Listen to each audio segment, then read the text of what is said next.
Empecemos desempolvando tu memoria interna. ¿Cuál es el primer impacto musical que recuerdes? El primer impacto, en realidad hay algo que me pasa que con los años vas contando ciertas historias y ya se transforman como en relatos medio manoseados y se me escapa un poco como en tiempo exacto cuál fue el primero. Tengo como un recuerdo grande y varios recuerdos chiquitos alrededor, medio satélites. Los chiquitos son que me doy cuenta ahora a la distancia que me impactaba mucho la música en general. Entonces me acuerdo que viajaba mucho a Mina Clavero con mi papá y el viaje era muy largo y él tenía para el cassette en el auto y no sé, ponía José Luis Perales y Julio Iglesias, 2 cassettes que tenía y me acuerdo que llegaba la canción que me gustaba y yo cerraba los ojos y era como, era droga. Tipo, miraba por la ventana de las nubes y fantaseaba en un videoclip y yo debía tener 4 o 5 años. Y me acuerdo que para mí era muy impactante. Y como las emociones, lloraba, ¿me entendés? Como me caía una lágrima. Y me pasó después, también veía una película y la banda sonora de esa película se me clavaba en el cuerpo de una manera que yo me daba cuenta que pensé que le funcionaba así a todo el mundo y después con los años me di cuenta que no, que era yo que tenía como algo obsesivo con lo musical. Y sí tengo el registro de lo primero que me impactó, que hubo como un cambio en mi vida. Y es algo que lo empecé a contar hace pocos años, porque durante un montón de años lo tuve como algo banal y un día dije, esto fue re importante, que es la película American Pop, que es una película de dibujitos, creo yo, a nivel cultural, no muy relevante, o sea, seguramente para algún nicho, pero no es que es algo que ves en plataformas digitales o en la tele. Pero hubo un momento de los 90 donde evidentemente Telefe la pasaba o algo en la tele la pasaba. Y yo tenía un hermano mucho más grande que yo que la estaba viendo y yo me quedé mirando y para mí eran dibujitos, estaba contenta porque estaba mirando dibujitos y no era para niños. Y era una película sobre 4 generaciones de familias atravesados por la música. Entonces, por él, no sé, era un tipo que iba a la guerra y tocaba el piano y tocaba jazz. Y su hijo tocaba la guitarra y así, ¿no? Hasta que llegaba a un nieto que era como el loser, que no lograba tocar la armónica, pero no logró nada, que en un momento fue manager o algo así de Jefferson Airplane. Y ahí yo estaba con la película, estaba así, pero hay una escena en la que aparece una tipa con rulos, medio pelirroja, cantando Somebody to Love, que en ese momento representa a Grace Lee. Esa escena a mí me cambió la vida. Yo la vi y me acuerdo que fui y le dije a mi mamá, yo quería ser esa persona.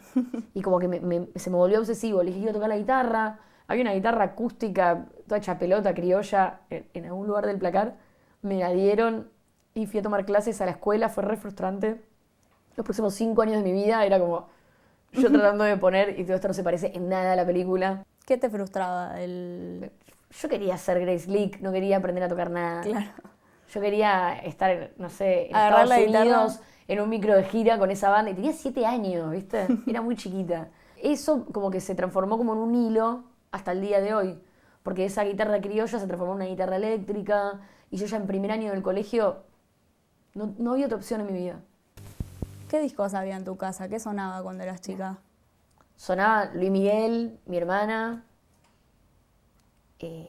Ese disco de José Luis Perales y Julio Iglesias, yo creo que mi papá lo vio en una estación de servicio barato y lo compró. Nunca hubo ningún tipo de preferencia musical en mi casa. Mi papá escuchaba más cumbia, cuarteto, de la radio. Mi hermana escuchaba un poco lo que estaba de moda, Luis Miguel, Michael Jackson, qué sé yo.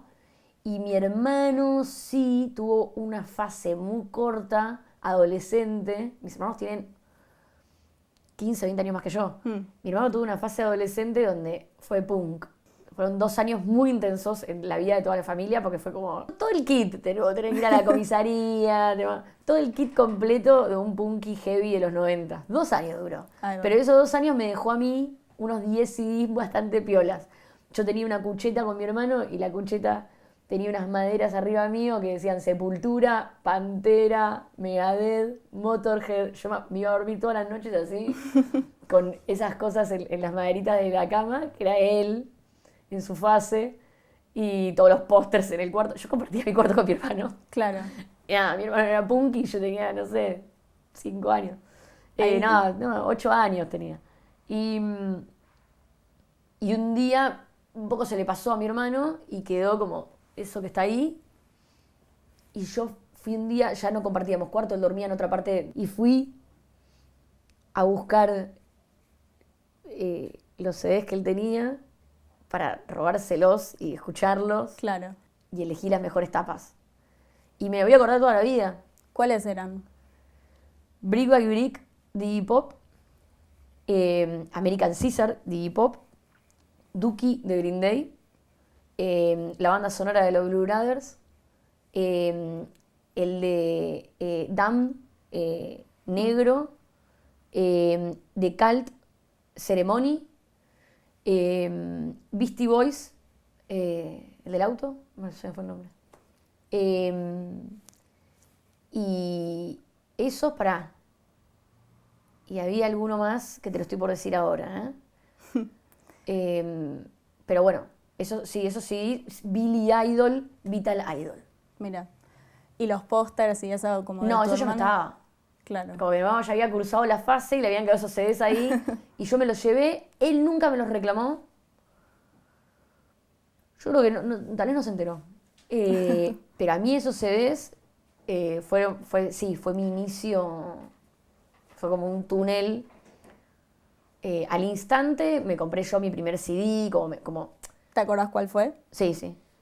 Son 2. Uno es uno que pedí, de nuevo, vi la película en Telefe, Cry Baby de John Waters. O sea, la verdad que para haber nacido de una casa con poca cultura y austera y trabajadora, yo tenía un espíritu muy snob. Era como un imán de snobismo, porque John Waters, Cry Baby. Pero bueno, Cry Baby de John Waters era una película muy freak, con toda gente como maquillada mal, y de hecho aparecía Iggy Pop en la peli. Y yo me enamoré de esa película, y había unas canciones que cantaba Johnny Depp, me acuerdo. Entonces le pedí a mi hermano si me podía comprar para mi cumpleaños el disco de Cry Baby. Y me trajo Cry Baby, el disco de Janis Joplin. Mira. Porque no existía el disco de Cry Baby de la película John Waters. Claro. Yo no entendía tampoco quién era Janis Joplin. Entonces ese fue el primer CD que me regalaron y fue un accidente. Y después el primer CD que yo me compré, que con plata del cumpleaños, qué sé yo, 6º grado me acuerdo, fue de Joshua Tree y de YouTube. Mira. Que traía la canción With or Without You, y yo quería la canción With or Without You. Claro. ¿Y de shows en vivo, te acordás el primero que haya sido así por iniciativa propia que te haya impactado? Así, show que me acuerdo, The Doors con Ian Astbury en Vélez. Fueron los shows más impactantes que vi en mi vida. Vendieron el campo con butacas de plástico numeradas y la gente que quería ver a los Doors, que era como más joven, como más rock and roll, estábamos todos atrás de un alambrado en la Popular, y la gente cortó el alambrado con un cuchillo. Y yo me acuerdo de estar parada así en la Popular y empezar a ver cómo toda la gente corría alrededor mío como si fuera en cámara lenta y meterse por el agujero del alambrado. Yo sé que si alguien escucha esto y estuvo, va a estar como ¡ah! Y de repente lo que yo vi y lo que yo recuerdo, y estaría bueno que alguien es que las sillas hicieron y apareció un fuego. No sé quién prendió el fuego, pero me acuerdo de Ian Astbury salir a cantar, porque esto fue antes de que salgan. Mirar y quedarse así. Una escena casi apocalíptica. No había butacas, era un campo lleno de gente, una fogata, y fue un show espectacular. De hecho, tengo el recuerdo hasta que había un eclipse, pero ya ahí puede que esté inventando. Fue un show increíble. Ahí va. Y para descubrir nueva música, cuando te estabas así empezando a interesar en el tema, ¿recurrías a prensa, revistas, recomendaciones? Después del colegio me iba a una tienda de vinilos que había en Cabildo y el señor que atendía tenía los vinilos y yo estaba tipo, llegaba como, me quedaba ahí pispeando hasta que un día me ofreció, obviamente, era una época donde la versión de Reddit y foros era escuchar a un montón de señores 40 años más grandes que vos hablar de los Beatles y de Pink Floyd. Y el tipo me ofreció ir al Parque Rivadavia a vender el remanente de vinilos que tenía en el local. Entonces empecé a ir, no me acuerdo, puede que haya sido durante 2 años o puede que haya sido 3 veces, no me acuerdo. Me acuerdo que me iba en el subte A con un bolso con vinilos y intercambiar los vinilos que él tenía repetidos. Y yo creo que ahí, sin darme cuenta, ahí adquirí, tipo la Matrix, sé karate, Sí. sé de música.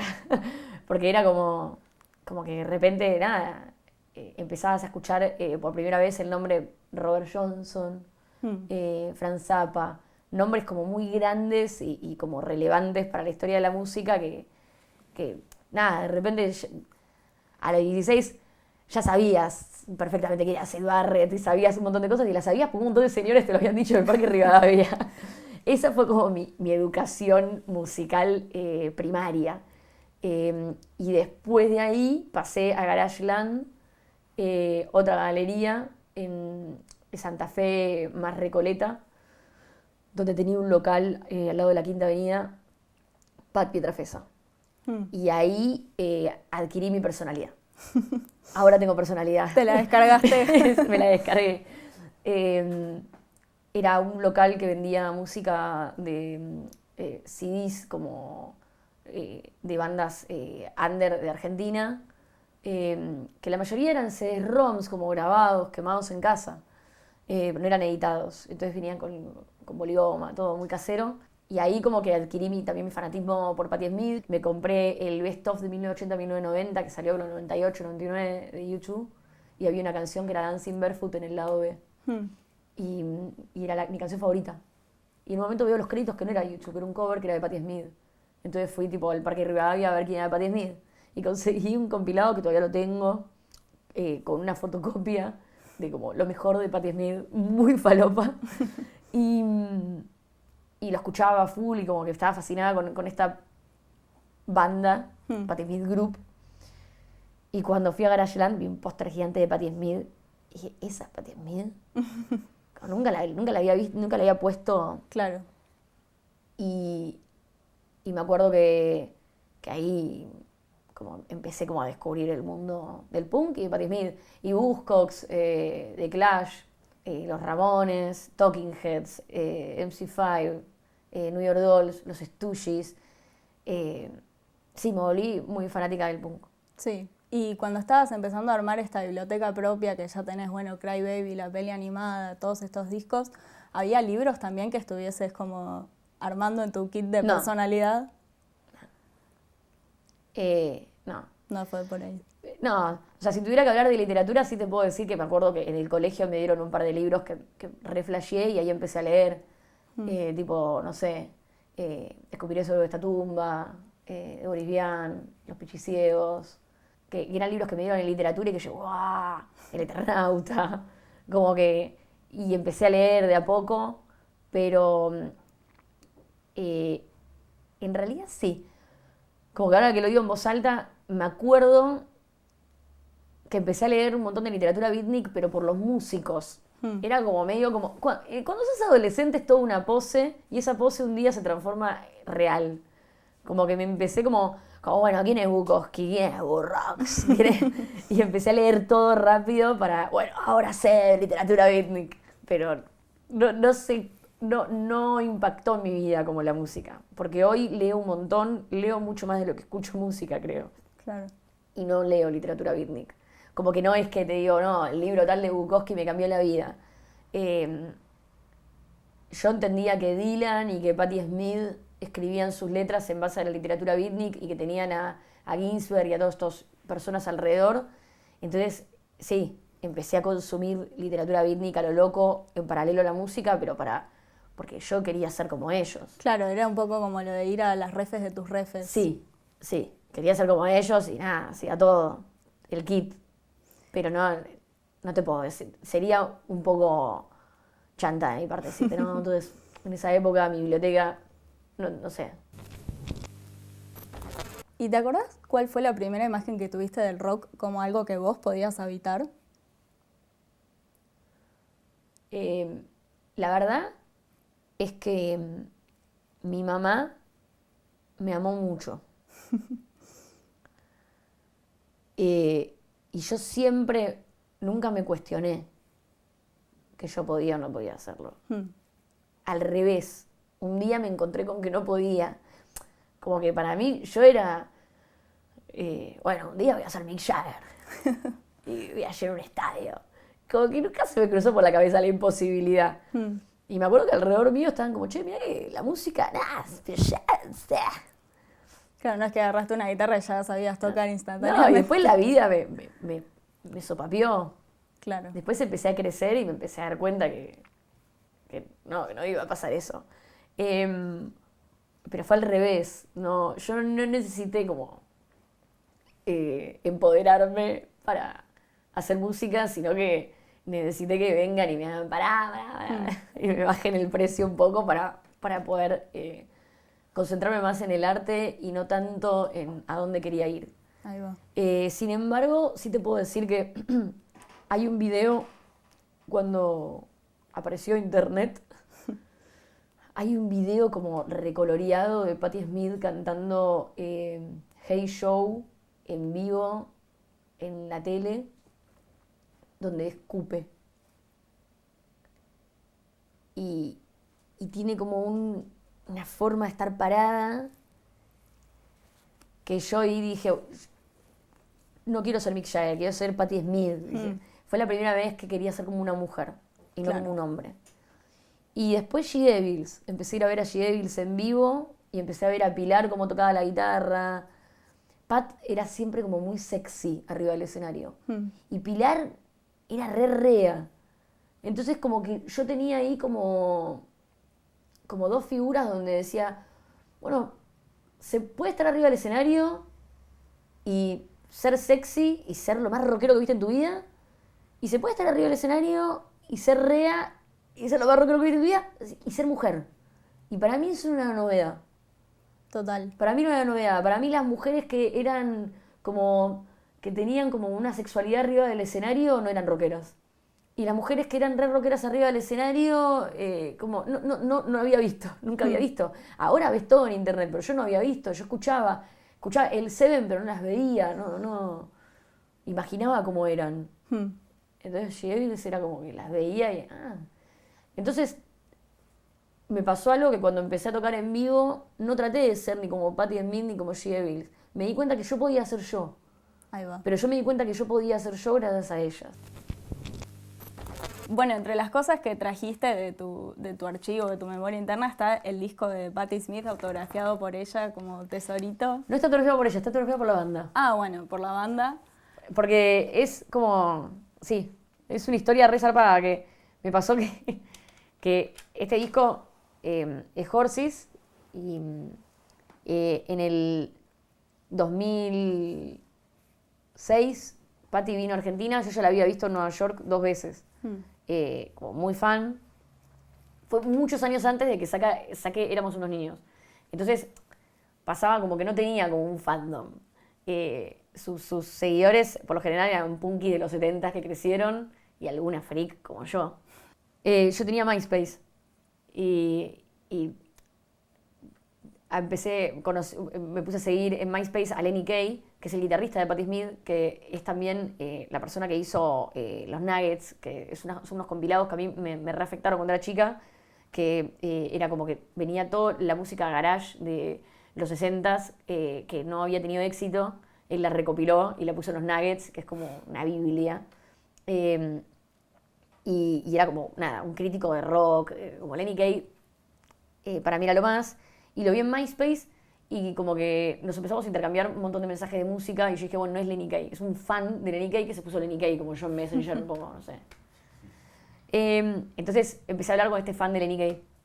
Y nada, un día Patti tocaba en el UE Y yo trabajaba en un local de ropa usada y me llegó un mensaje de MySpace de che, Barbie, tipo, estoy en Buenos Aires, ¿me acompañás a Talcahuano a comprar una guitarra española? Y yo dije, bueno, no sé, vino a ver a Patri Argentina. Yo no podía entenderlo. Claro. Y pasame tu teléfono. Le pasé mi teléfono y me llamó. Y era Lenny Kay. Y le dije, no puedo, estoy trabajando. No. Estaba trabajando. No podía.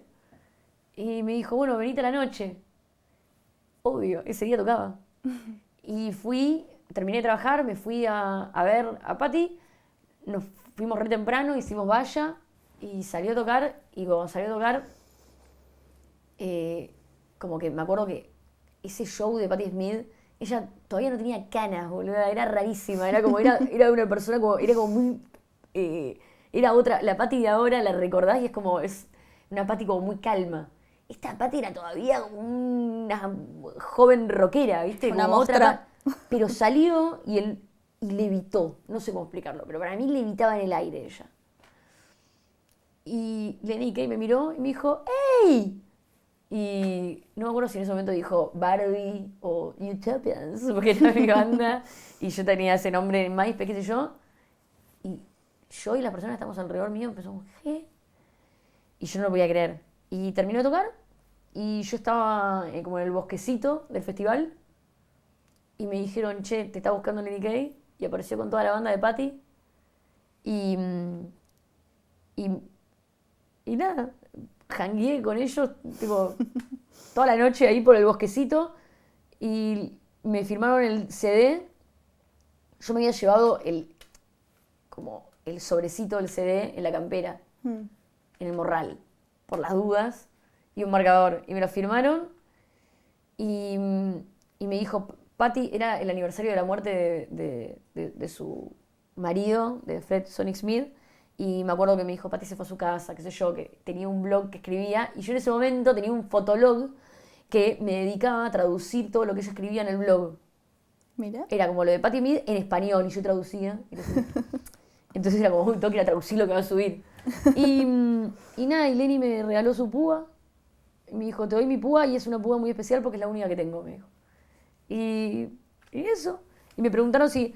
Me acuerdo que al otro día, como me dijeron que estaba Patti para saludarnos, y me acuerdo que yo fui con Pat y me fui. Y no la quise conocer. ¿Por qué no la quisiste conocer? Porque representa como algo demasiado grande para mí. Y como no me gustaría que no lo represente más. Claro. La conocí unos años después, pero para sacarme una foto. Le dije, una foto. Nada más. Y además estaba Michael Stipe de R.E.M. y con ella y le di la cámara a él y fue muy gracioso. Lo miré y dije, Michael Stipe. Me dijo, ¿crees que yo también salga en la foto? Sí, le dije. Y tengo una foto muy espectacular con ellos dos, donde Patti tipo me abraza como si fuera, no sé, de toda la vida. Y es muy linda y es todo lo que necesito. No necesito nada más de ella. Claro. No me interesa absolutamente nada más. Todo lo que me interesa de ella es verla en vivo. ¿Y en qué momento te diste cuenta que querías hablar de lo político desde la música? Medio que ya estabas adelantando, pero también allá por el 2018 estuviste re al frente de la lucha por la ley de cupos, en los festivales, y se empezaba a discutir los line-ups. Sí, a mí me pasa algo que es que yo creo que como que hoy no puedo imaginarme cómo es tener 18 años hoy. Siento que hay como una cantidad de información en la mesa. Yo la fui encontrando muy a poco la información. Y había como un camino que se termaba donde vos tomabas un libro y ese libro te llevaba a otra cosa y eso te llevaba a otra cosa. Y ese camino hacía que cuando vos te encontrabas con alguien al final del camino era muy parecido a vos porque había encontrado los mismos objetos que los llevó al mismo lugar. Y hoy siento como que está todo ahí. Entonces, por un lado está re bueno porque me encuentro, por ejemplo, con bandas que tal vez te dicen, no, mi influencia es Siouxsie y The Strokes. Y decís, no, ese camino no existe. Y sí, hoy existe. Hoy existe porque hoy está todo en la mesa, entonces esto y esto. No tengo que tomar esto para que me lleve a esto, para que me lleve a esto. No tengo que ir al Parque Rivadavia, no tengo que ir a ver esta banda, no tengo que ir a Cemento, no, tengo todo ahí. Y eso para mí tiene un lado bueno, hay que quitarse un poco como la nostalgia, tiene un lado bueno que es que siento que nos estamos enfrentando como un mundo de arte y pensamientos inéditos. Como que ya no está más como parecerte a lo otro, es como todo inédito. Pero también hay algo de que como que siento que se le pide... Estoy yendo a tu pregunta, te juro. Pero como que se le pide a chicos de 18 o 20 años que tengan posturas o visiones que yo las tuve a los 30. Y yo me acuerdo que yo tenía gente alrededor mío de 20 años que tenía posturas políticas re fuertes, pero esas posturas políticas re fuertes que tenían eran de chicos que eran militantes, que iban a la facultad, que venían de familias políticas, que iban a las marchas, a las plazas. Yo no terminé el colegio. En mi casa, no sé, yo a mi viejo albanil nunca lo escuché hablar de política. No me llevaron a marchas, nada, y todo eso lo empecé a descubrir a medida que empecé yo a salir a la calle de grande. Y era todo un camino que te llevaba, entonces empecé a conocer gente que militaba, esa gente que militaba me empezó a decir, sos un imbécil.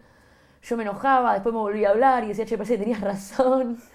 Y empecé a ir a marchas, empecé a tener mis amigas feministas, empecé a ir a un encuentro, fui a una asamblea. Tardé un montón en politizarme.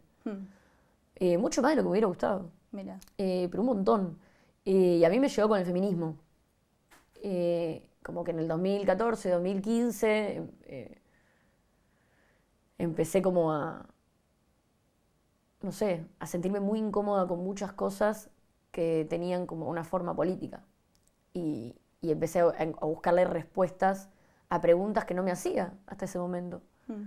Hasta ese momento para mí la vida era el rock y como un anarquismo muy cómodo, como no voto. Son todos iguales. Y hoy me fascina la política, son todos muy distintos. Y te digo la verdad, no necesito saber la opinión de un músico de 18 años ni que se posicione. Hasta a veces como que, no sé, me divierte que no le importe nada. Ya le va a importar. Como que... Cuando llegue el momento. Sí, ya le va a importar. Como que te importa porque te enseñaron a que te importe o te importa porque te afecta. Y yendo más a principios de tu carrera, vos estuviste en una banda que tuvieron muchísima trayectoria, llegaron a abrirle a The Cult, The Cure, Muse, y después pasaste a tu formato solista con Teoría Espacial. ¿Cómo fue ese cambio para vos, de pasar del proceso creativo de componer en banda a configurarte vos sola como Barbie? Fue re traumático porque no fue una decisión, fue como, o sea, como pensada, fue todo muy... Cuando terminé con Utopians, medio como que terminé con la música. ¿Pensaste que te estabas distanciando definitivamente en ese pensé momento? como que, bueno, terminó la música en mi vida, como ya está. Y ahí a Teoría Espacial, ¿qué fue lo que pasó en el medio? Apareció Teoría Espacial. Eso pasó. Apareció la canción. Y Juan, el papá de mi hijo, me dijo, está re bueno el tema, grabémoslo, está re bueno. Y lo grabamos, está bueno el tema. Y también me pareció que necesitaba trabajar. Y no tenía plata para abrirme un negocio. Y no tenía experiencia en nada. Y tenía un hijo re chiquito. Y me llamaron para un show, que me pagaban re bien. Entonces armé la canción y armé como más canciones para hacer un show. No quería tocar canciones de Utopians, entonces me puse a escribir. Claro. Y dije, bueno, probemos un show. ¿Te acuerdas cómo estuvo ese show? Mal, fue terrible, fue horrible. Hicimos canciones que después nunca grabé. Las canciones que grabé ese día salieron horribles. Lo filmaron. Y es un show que hasta hace 2 años ponía Canal 7 y todo el tiempo ponían ese show. Y era como, no, saquen ese show. Era como No, era horrible. Puede que haya sido el peor show de mi vida artísticamente. Pero después de ahí me llamaron para más cosas y como que todo se empezó a armar y fue como, bueno, salgamos a tocar y salimos a tocar. Y de ahí a tu primer disco de larga duración, que fue Ubicación en Tiempo Real, ese disco salió el mismo día en el que se anunció el aislamiento en nuestro país, con un título que es casi como premonitorio. Sí, de no, eso. miedo. Miedo. ¿Cómo sentís que el contexto ese de la pandemia afectó a la recepción de ese disco? Y la verdad que fue una medio suerte en desgracia, porque como que no me tomé nunca el tiempo de analizarlo, pero algo pasó, porque no estoy acostumbrada a que me vaya tan bien. Siento como que hubo algo de que la música que yo hago es música como para sentarse y escuchar y escuchar un montón. La música que yo hago no tiene mucha suerte con los algoritmos, ¿viste? No tiene muchos elementos para funcionar con el algoritmo. Son canciones largas, son canciones que tal vez no tienen estribillo o nada. Y yo soy muy feliz con las canciones que hago. Entonces, como que lo acepté. Y abrazo mucho eso y soy muy feliz de verdad como artísticamente. Como digo, esto es lo que hago y tal vez en 20 años esto le cambie la vida a alguien y yo con eso estoy bien. Claro. Y si no, también. Y Ubicación en Tiempo Real, como que nos fuimos de gira afuera y dijimos, no, que salga cuando estamos de gira, así no nos comemos la cabeza con si alguien lo escuchó o el algoritmo. Claro. Y se cancelaron todas las giras, nos deportaron, terminamos viviendo toda la banda en una casa. Nuestros amigos nos traían bolsas con comida, nos la dejaban con guantes. Y un jueves, yo digo, boludo, sale el disco, Hoy sale el disco, ¿no? Cualquiera. Entonces como que posteo, che, esta noche sale el disco, 12 de la noche. 9 de la noche tenía que hablar Alberto. Y dijo, a partir de las 12 de la noche no sale nadie. No sale nadie. Y estábamos todos con la banda en casa y nos reímos. Fue como, ¿qué? Y el disco dije, no voy a postear nada. Re desubicada, se vienen cositas, boludo. 2 semanas después, no había salido ningún disco, porque las bandas tienen equipos de marketing. Sí. Y dicen, che, no es momento, bajemos todo, esperemos a que pase todo esto. Salir a tocarlo, Mi disco estaba pautado así un mes, tipo, como que lo subís y te queda ahí, como está por salir. Y yo ni nada, y como nunca tampoco le di bola a que el disco salga, y quería como que, dije, que salga, me chupo un huevo. Y lo que pasó fue que durante esas 2 semanas, la gente empezó a estar en su casa, y no habían discos nuevos. Entonces empezó a pasar una cosa que era como, estoy haciendo masa madre, y estoy cantando los días que no está. Y todo el tiempo me llegaban notificaciones de las canciones, y todo el tiempo me llegaban notificaciones, gente sacando las canciones, gente... Y el disco se llamaba Ubicación en Tiempo Real. Y todo el mundo estaba en su casa en ese momento. Sí. Como que la ubicación en tiempo real de todo el mundo en ese momento era su casa. Entonces fue como algo... Y la gente estaba fascinada con el disco y el disco no paraba de tener escuchas. Y como que de repente sí, como que lo nominaron al Grammy. Me acuerdo que en Indie Hoy habían hecho como...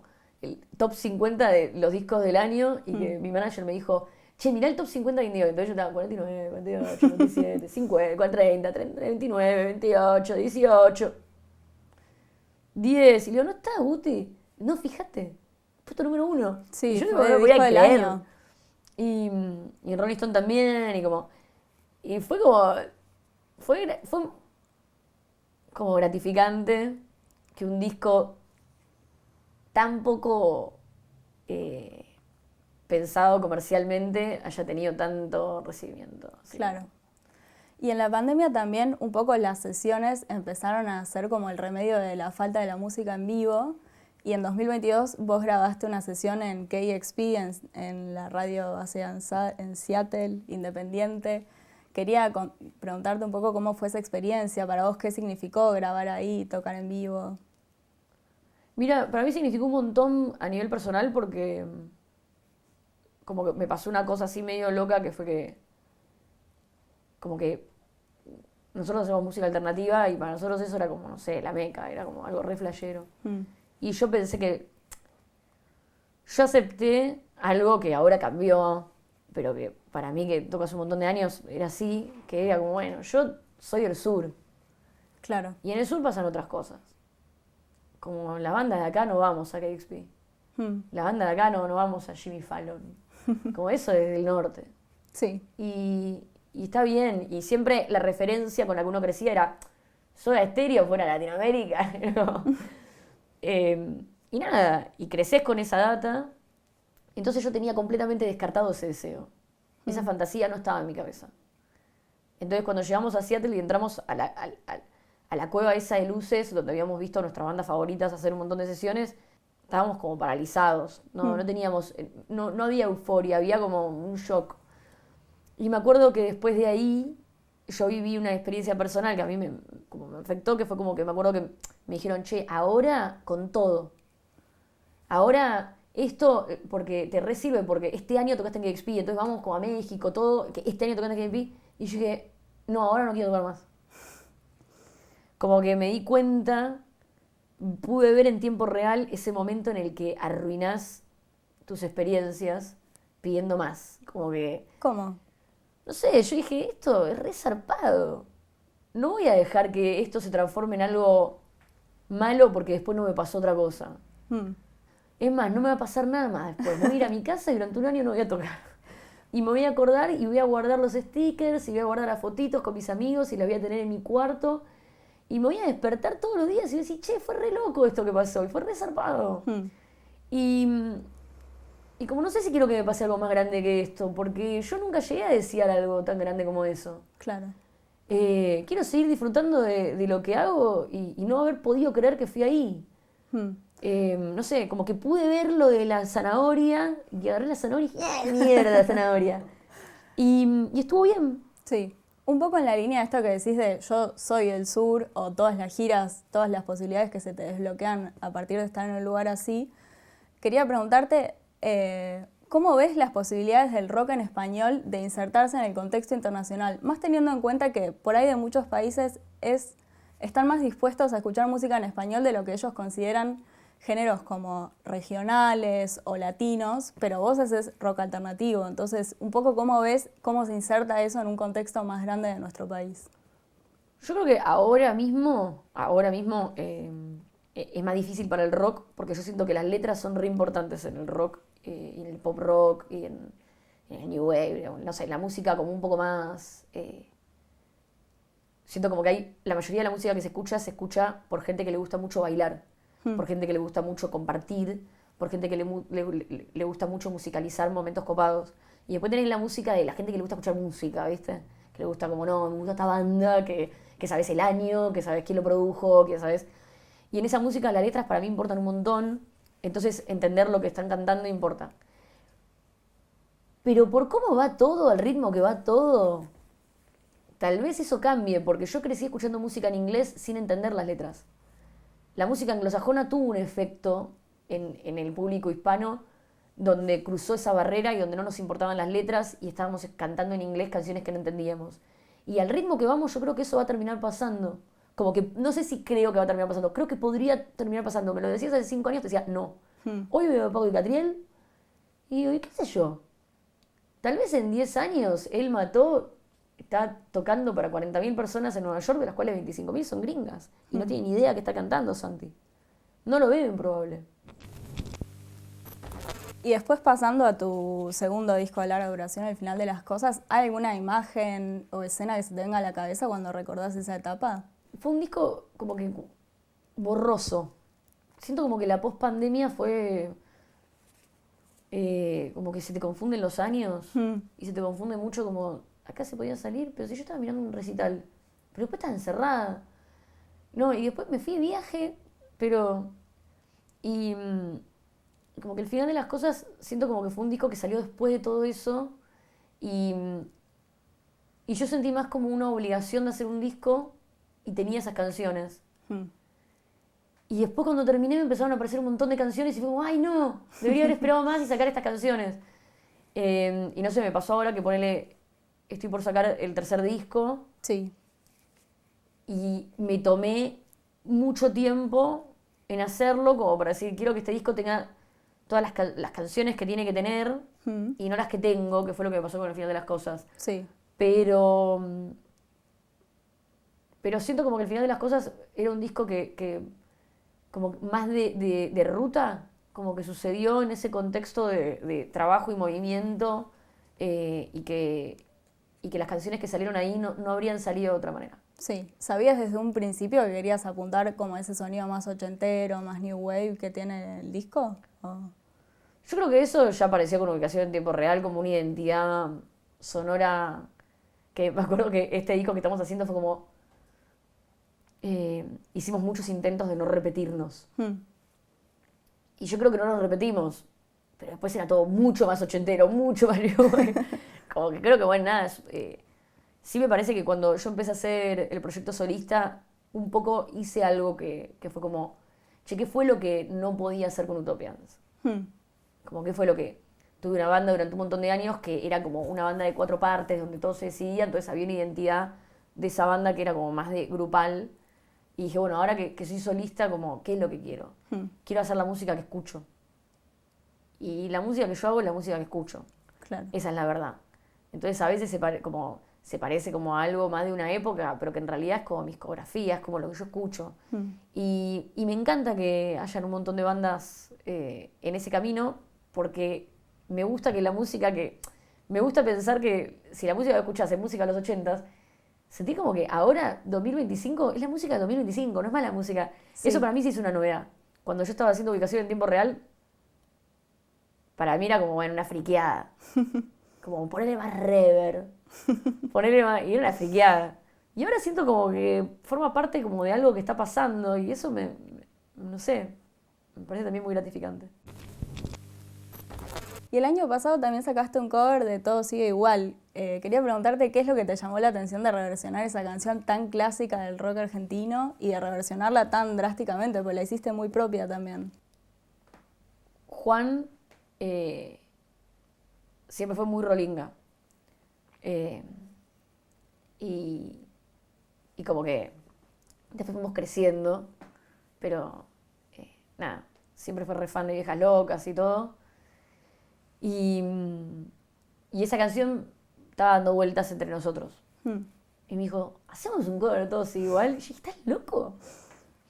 Y estábamos todos también muy atravesados por los cambios políticos y por los cambios en Argentina y teníamos que hacer un show grande y queríamos hacer algo feliz. Y nos pareció como, no sé, queríamos hacer como un obsequio. Como algo que sea para el público, que no sé, algo que te lleve a una época feliz. Y dijimos, hagamos esta canción, bueno, probémosla. Y Lux hizo ese sintetizador y yo dije, ¿qué? Esto es hermoso. Como creo que, no sé si la primera vez que la tocamos en la sala como que me emocioné. Fue como, boluda, es re lindo esto, es muy lindo. Y un poco de ahí surgió tocarla y de ahí surgió también grabarla. Porque fue como, esto es hermoso. Pero Todo sigue igual, creo que fue como realmente una canción más de la banda. Y pasando ya a Mostras del Rock, sé que eso arrancó como un podcast y terminó como un libro. ¿Cómo fue el pasaje de la idea original al producto final?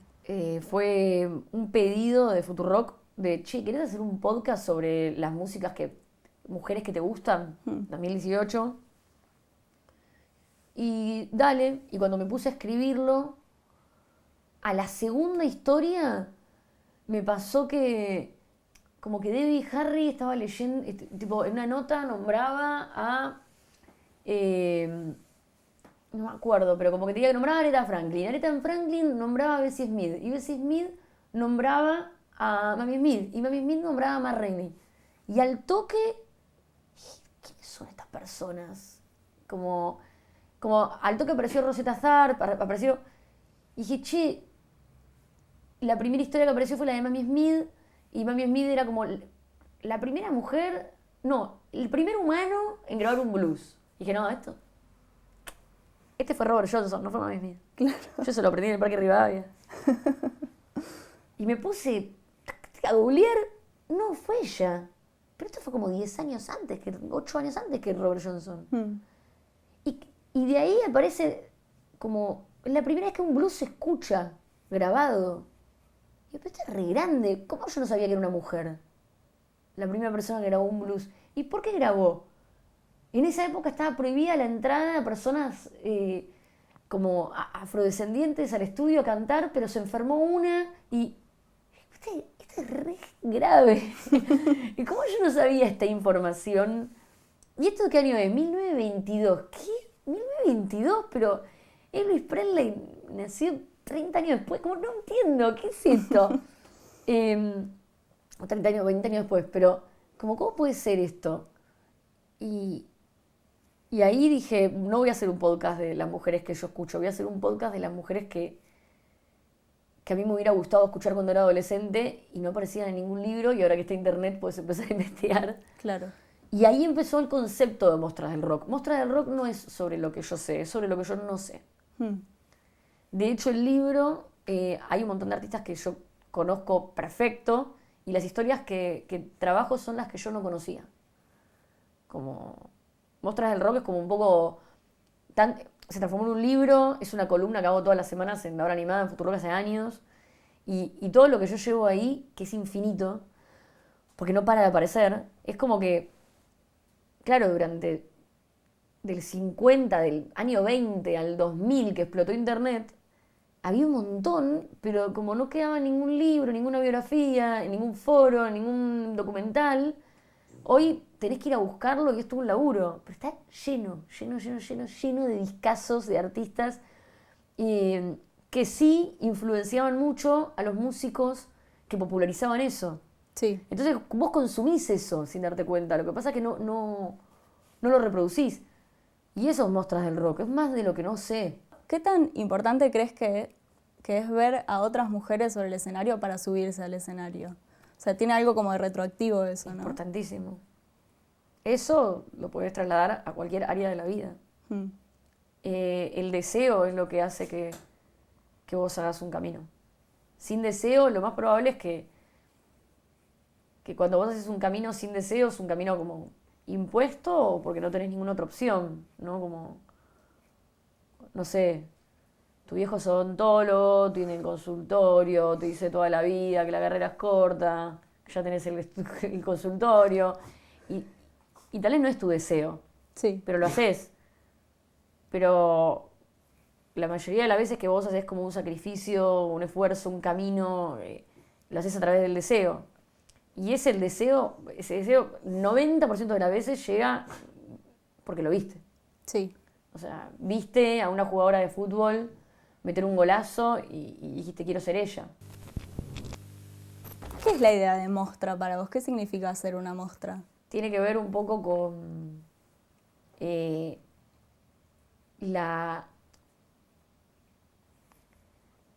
no me sale la palabra, te quiero decir insolencia, pero no. Como ir y hacer algo como irrumpir en un espacio por el simple hecho de que decías irrumpir, ¿no? Como voy a hacer esta canción y la voy a hacer y voy a tocar acá arriba y voy a tocar y me voy a vestir así, me voy a vestir así, me voy a cortar el pelo así, me voy a cortar el pelo así. Son artistas que lograron hacer su vida sin necesidad de tener que ocupar o llenar ningún espacio que se les brindaba. Y para mí eso es lo que las hace mostras, ¿no? Como una de mis mostras favoritas en el libro es Wendy Carlos, como... Ella para mí es como el ejemplo de una muestra del rock, como sí. un artista que decidió salir del closet como mujer trans en la cima de su carrera, y a partir de ese momento dijo, yo soy una señora compositora y me van a llamar así, y en los vinilos mi nombre va a aparecer así y voy a seguir trabajando así, y siguió trabajando ahí a la par de Kubrick, haciendo algo que también por eso para mí es lo que te digo también de Mostra, algo que cambió la historia de la música para siempre, y que si ella no hubiera transicionado, yo estoy segura que hoy sería como el artista de mayor renombre. Sí. O sea, que Brian Eno tenga más renombre que ella es casi absurdo. Hablo ya de los nichos, ni siquiera hablo de lo popular, hablo de los espacios de... Sí. Donde como se habla de eso, los sintetizadores ocupan un lugar tan clave en la historia de la música actual, o sea, en Bizarrap, ¿me entendés? En cualquier banda que vos pienses. Y los sintetizadores no ocuparían ni el 2% de lo que ocupan si no hubiera sido por el trabajo que hizo Wendy Carlos. Y su carrera se terminó. Y como su carrera se terminó, no fue que le cerraron las puertas. Ella dijo, no pienso tolerar una palabra más sobre mi persona, me voy a hacer avistamiento de aves, chao. Y Claro. nada. Yo siento que el éxito, el reconocimiento popular en masa y prolongado no es muy cool, no es muy rockero. Entonces la mayoría de las muestras que están en ese libro y de las que hablo no son tan reconocidas, pero no necesariamente porque no se las reconozcan, porque no les importa. Vos también tenés un sello, Goza Records, que nació para apostar a la igualdad. ¿En qué momento sentiste que era necesario que exista un sello así? No, fue en el 2018, también de la mano de Futurock, fue algo muy como práctico.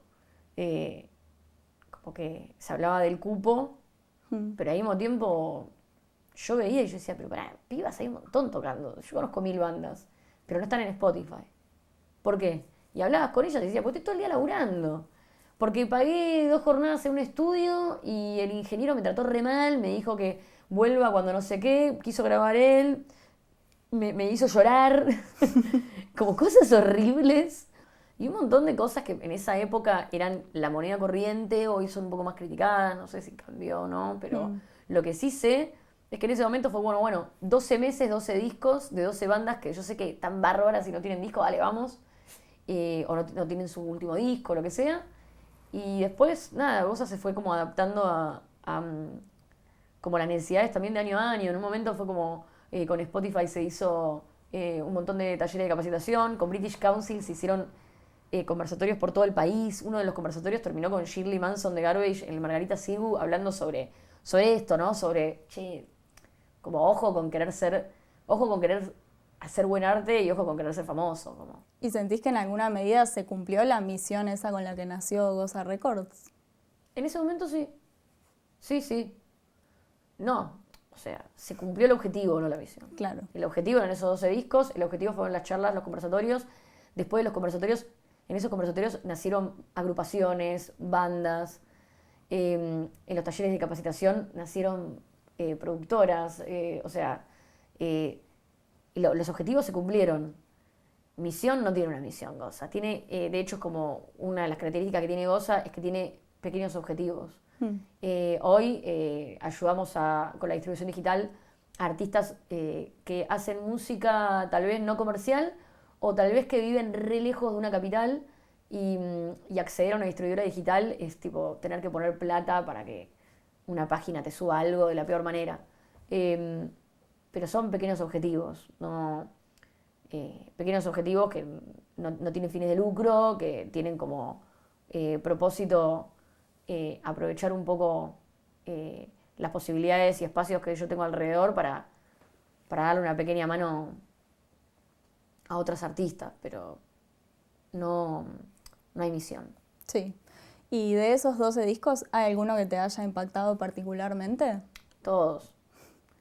Pero sí me acuerdo que cuando salió Las Ex, una banda de Mendoza, vinieron un fin de semana a grabar como si fueran los Twist al estudio sin dormir, hicieron todo el disco en vivo, bla, bla, bla, bla. Se fueron y yo escuché por primera vez una mezcla de lo que habían grabado de la canción Autodefensa y estaba sentada frente a la computadora y empezó a sonar y me emocioné, me puse a llorar. Y me pasó una cosa a mí que fue la primera vez que una canción de otro artista, colega, me pegaba y me importaba más como si fuera una canción mía. Era como yo en ese momento no había ningún espacio en mi cerebro para mi música. Era como, no, quiero que la gente ya escuche esta canción va a ser la mejor canción del país. Y pasando un poco al contexto actual, estábamos charlando, viste que en el 2018 vos estuviste mucho con la lucha por la ley de cupos. Ahora de nuevo se están cuestionando un montón de cosas que ya dábamos por logradas o por sentadas, como con el feminismo y eso. ¿Qué te está pasando ahora en cuanto a avances y retrocesos del feminismo en la cultura y en la música? Yo creo que a veces no es que haya retrocesos. Yo creo que a veces hubo un montón de avances y hubo un montón de cosas también que... yo me acuerdo que yo en esa época decía algo que era que, che, acá hay un agujero negro, metamos todo lo que podamos, porque este agujero se va a cerrar. Claro. Y se cerró. Y se metió todo lo que se pudo. Sí. Pero no lo veo como un retroceso, sino que lo veo como... Se avanzó en un montón de cosas, porque hay un montón de cosas que se avanzó, y en otras era como, todo lo que se pueda, todo lo que se pueda, todo lo que se pueda, porque es la primera vez que a alguien le importa esto en este contexto. Sí. Era como, vos no somos boludas, ¿viste? Entonces era como, te llamaban de, no sé, no, queremos hacer con esta marca una... Dale, sí, yo necesito 1000 vinilos de este compilado de Goza. Dale, tomá. Y yo sabía que no iba a empezar a ser así de ahora en más. Sí. Era ese momento, entonces uno trataba de conseguir todo lo que se podía, era como talleres de capacitación, charlas, lo que sea. Yo no era tan ingenua, yo veía que era un provecho privado de marcas y de hecho viví situaciones donde decía, no te importa nada de esto, pero no importa, dame la plata. Sí, justo de eso te quería preguntar porque también hubo un momento en el que como la agenda de género quedaba bien, entonces quizás Sí. había muchos actores de la Sí. industria musical que hacían como lo que Mirá, se dice pinkwashing. No, te pasaba eso. Yo me acuerdo de vivir una situación en la que, no sé, me tenían que dar una plata para hacer algo y yo no me quedaba, no es que no me quedaba plata, no me quedaba un peso y ponía. ¿Me entendés? Como, bueno, esto lo uso para esto y bueno, y pongo mi estudio, pongo esto, pongo lo otro. Y de repente veía a la otra persona como lo que estaba poniendo era el 2% y el 98% lo estaba poniendo en publicidad para que vean lo que puso. Claro. Yo, nada, terminaba llorando en mi casa, re angustiada, y, ay, me están cagando. Pero bueno, yo entendía que era el momento y que había que aprovechar para poder hacer todo lo que se podía para generar un cambio. Y se generó un cambio. De hecho, yo hoy estoy muy impactada y estoy segura que de esto se va a hablar mucho en 40 años. Sí. Con el fenómeno del 2018 al 2025 o a lo que sea, pero la cantidad de bandas, escritoras, de poetas, culturalmente, el capital argentino cultural que el feminismo impulsó no se compara para mí con ningún otro momento de la historia argentina de impulso cultural. No se compara. Yo no lo puedo creer y sería muy necio decir que eso no fue en un momento exacto en el que se empezó a visibilizar, a impulsar espacios, que el público también sintiera que podía consumir eso, que otras artistas sintieran que lo podían hacer. ¿Y eso sentís que cambió tanto como delante como detrás del escenario? O sea, ¿ves también en cuanto a cosas que no se ven tanto como un line-up, sino más perfiles de equipos de trabajo, iluminadoras técnicas, productoras? Yo cada vez que voy a un lugar donde la mayoría son varones, yo ya siento algo como... me rasco, me siento rara. Y durante 15 años previos, ver a una mujer en un espacio de trabajo para mí era raro. Claro. Raro, directamente. Era la que traía el café a la oficina del chabón del sello. Era raro. Sí. Y hoy lo otro es raro. Y eso es un cambio. Eso es un cambio. Finalmente, para cerrar, ¿cuáles son los archivos más recientes de tu memoria interna? Los últimos discos, artistas, libros, pelis que te hayan influenciado, que te quedaron. Mira, si tengo que pensar archivo, lo último así que me pegó como si fuera una banda de rock fue Mariana Enríquez. En el último disco hice una canción que la hice pensando en Bajar es lo peor, que es su primer libro. Y me pasó con ella, como que leí por primera vez, re tarde llegué, nuestra parte de noche, y empecé a leer todo compulsivamente, como hago, con las cosas que me gustan. Y me pasa como cuando te gusta mucho un disco, que vas caminando por la calle y aparecen como imágenes. Como yo siempre fui adolescente muy obsesiva y muy fanática. Como me gusta una banda y tengo todos los bootlegs, los piratas, los pósteres, el coso, como la última vez que me pasó eso fue con Mariana Enríquez. Y después me está pasando últimamente que los discos que más me gustan son de artistas que escuché toda mi vida y están sacando discos, tipo, me pasó, no sé, los últimos discos que tipo, me lo compré en CD, me lo compré en vinilo, lo bajé, qué sé yo, fue el de Kim Deal y el de Kim Gordon, Sí. las dos Kims. Y el de Kim Deal fue como, no puedo creer que después de Breers me traes esto. Sí. Tantas décadas después, como, discazo. Bueno, muchas gracias por toda la charla, lo que nos compartiste. Un placer tenerte. No, por favor, placer mío.